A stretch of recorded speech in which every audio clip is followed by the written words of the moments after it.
দেখো আজকে লাঞ্চ থালিতে কি কি নিয়ে চলে এসেছি। এখানে যে ভাত, অনেক কিছু আছে, ডাল আছে, এখানে হচ্ছে ডিম এটা কি না, চিংড়ির কোটিন দিয়ে ডিমের পকোড়া, ডালের বড়া, চিংড়ির ব্যাটার দিয়ে। ব্যাটার দিয়ে।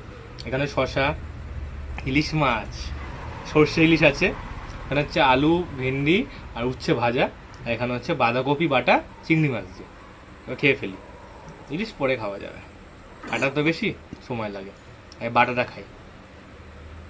চিংড়ি মাছ দিয়ে গরম গরম ভাত হবে। কেমন আছে? ব্যাপক খেতে।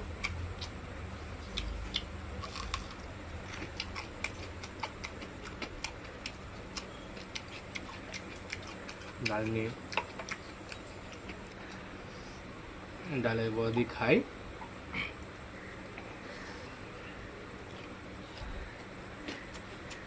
ডিমের পকোড়া, ডিম বেদা।